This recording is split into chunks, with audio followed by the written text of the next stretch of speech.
ಕಳೆದ ಸುಮಾರು ವರ್ಷಗಳಿಂದ ಸಹಕಾರಿ ಕ್ಷೇತ್ರದಲ್ಲಿ ಸೇವೆ ಸಲ್ಲಿಸುತ್ತಾ ಬಂದಿರುವ ಮಂಗಳೂರಿನ ಕಂಕನಾಡಿಯ ನಾಗುರಿ ವ್ಯವಸಾಯ ಸೇವಾ ಸಹಕಾರಿ ಸಂಘದ ವಾರ್ಷಿಕ ಮಹಾಸಭೆ ಆಂಜಲೋರ್ ಚರ್ಚ್ ಹಾಲ್ನಲ್ಲಿ ನಡೆಯಿತು. ಕಳೆದ ಹಲವಾರು ವರ್ಷಗಳಿಂದ ಸಹಕಾರಿ ಕ್ಷೇತ್ರದಲ್ಲಿ ಉತ್ತಮ ರೀತಿಯಲ್ಲಿ ಕಾರ್ಯನಿರ್ವಹಿಸುತ್ತಾ ಬರ್ತಾ ಇರುವ ನಾಗುರಿ ವ್ಯವಸಾಯ ಸೇವಾ ಸಹಕಾರಿ ಸಂಘ ಇದರ ವಾರ್ಷಿಕ ಮಹಾಸಭೆಯು ಅಂಜಲೂರು ಚರ್ಚ್ ಹಾಲ್ನಲ್ಲಿ ನಡೆಯಿತು. ಈ ಸಂದರ್ಭದಲ್ಲಿ ವಾರ್ಷಿಕ ಲೆಕ್ಕ ಪತ್ರಗಳ ಮಂಡನೆಯನ್ನ ಮಾಡಲಾಯಿತು. ಆದರೆ NPA ಎಷ್ಟು ಎನ್ನುವುದನ್ನು ನಿಖರವಾಗಿ ಬಹುಶಃ ಈ ಕಾಲಮ್ನಲ್ಲಿ ಎಲ್ಲಾದರೂ ಹಾಕಿದ್ದೀರಾ ಅಂತ ನನ್ನ ಗಮನಕ್ಕೆ ಬರಲಿಲ್ಲ. ನೀವು ಅದಕ್ಕೆ ದುಡ್ಡು ತೆಗೆದಿರಿಸಿದ ವಿಷಯ ಕಂಡೆ, ಆದರೆ ದುಡಿಯುವ NPA ಎಷ್ಟು, ನಾನ್ ಪರ್ಫಾರ್ಮಿಂಗ್ ಅಸೆಟ್ ಎಷ್ಟು ಎನ್ನುವುದನ್ನು ನೀವಲ್ಲಿ ಉಲ್ಲೇಖಿಸಬೇಕಾಗಿದೆ.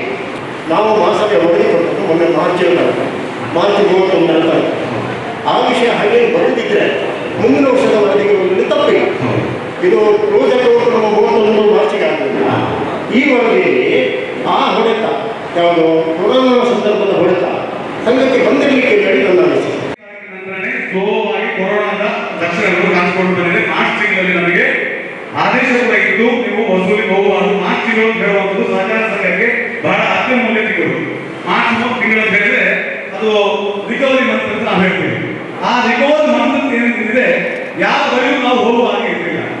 ಯಾರಿಗೂ ಸಾಲ ವಸೂಲಾತಿಗೆ ಹೋಗುವ ನಮಗೆ ಆದೇಶ ಇತ್ತು, ನೀವು ಹೋಗಬಾರದು ಅಂತ ಹೇಳುವ ಆದೇಶ ಇತ್ತು.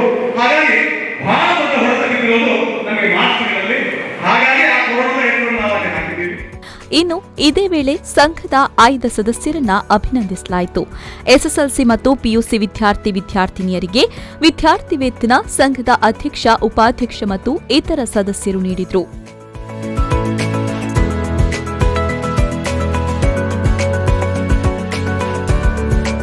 ಇನ್ನು ಕಾರ್ಯಕ್ರಮದಲ್ಲಿ ಮುಖ್ಯ ಕಾರ್ಯನಿರ್ವಹಣಾಧಿಕಾರಿ ಜಗದೀಶ್ ಎ, ಅಧ್ಯಕ್ಷರಾದ ಆನಂದ್ ಶೆಟ್ಟಿ ಅಡ್ಯಾರು ಸೇರಿದಂತೆ ಸಂಘದ ಇನ್ನಿತರ ಪದಾಧಿಕಾರಿಗಳು, ಸದಸ್ಯರು ಉಪಸ್ಥಿತರಿದ್ದರು.